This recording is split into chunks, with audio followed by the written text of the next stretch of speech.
Hey there, Taurus. How are you? My name is Sherilyn, and I'm here to do your weekend bonus reading. This one is going to be for the 11th, 12th, and 13th of April, which should be Friday, Saturday, and Sunday, I hope. Okay, we'll do it like we always do. I will call out all 12 signs. I'll pull 2 cards for each. When I call out the sign, whoever comes into your mind first is who we're talking about. Gives you some sort of insight into the current dynamic between the two of you. At the bottom, I'll pull 2 cards each for Friday, Saturday, and Sunday. This is just to give you some insight as to what could possibly be coming towards you this weekend, and hopefully help you more seamlessly navigate your way through it, right? That's our hope. Anyways, okay. This one is for my Tauruses. Alrighty, here we go. If you're a Taurus and you're currently dealing with an Aries, I have the Page of Cups and the 8 of Pentacles. So you're fully invested in something here, Taurus.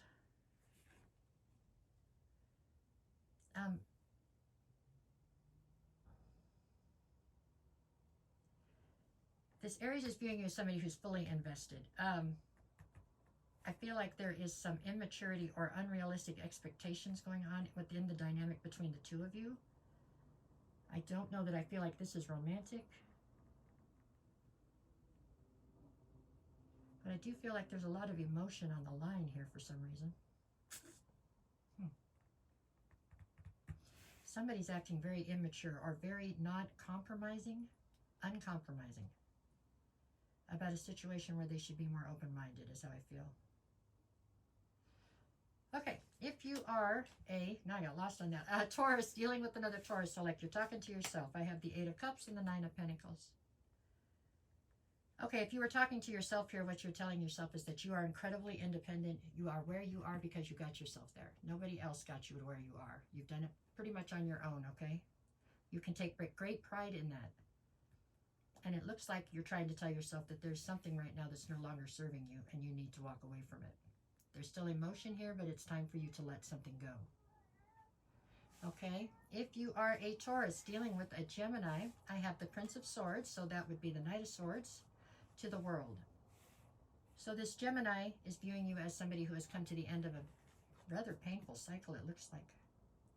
You gained some kind of clarity here very recently that's causing you to close out a cycle. I don't think it's with the Gemini. This Gemini feels like somebody who has a lot of emotion for you and somebody who's watching and hoping for the best, but I don't think the cycle's with them. If you are a Taurus dealing with a Cancer, I have the 7 of Swords and the Star card. This Cancer is definitely viewing you as somebody who they are strategically trying to keep some sort of hope and faith alive with. Like they are hoping to be able to make something with you grow or take root.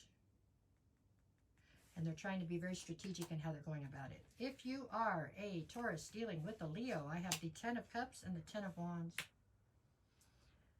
This Leo is viewing you as somebody who at one time was their emotional fulfillment. Unfortunately, the two of you have had things transpire that has turned what was once emotional fulfillment into something that is just a heavy burden, it looks like. The Leo would love to turn it around, but I don't know.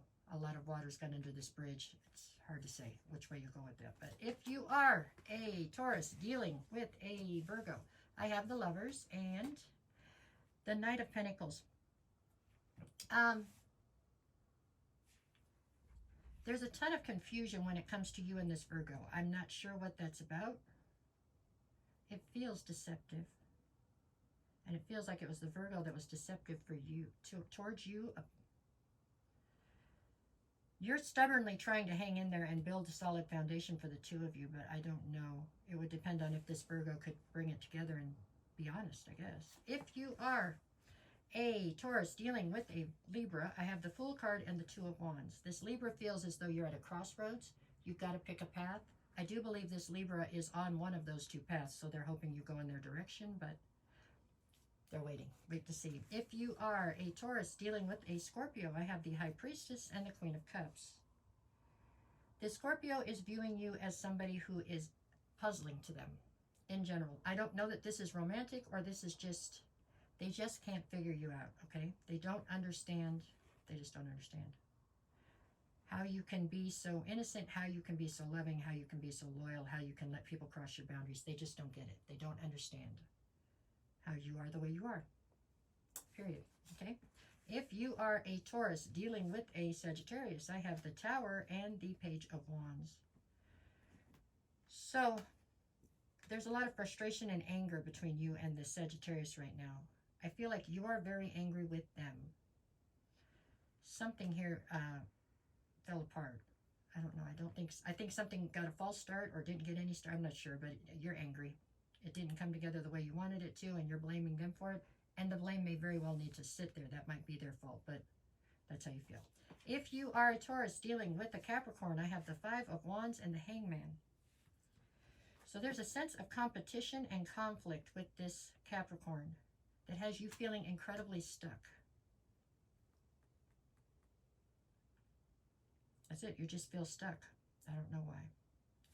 If you are a Sagittarius dealing with an Aquarius, I have the Ace of Pentacles and the Three of Cups.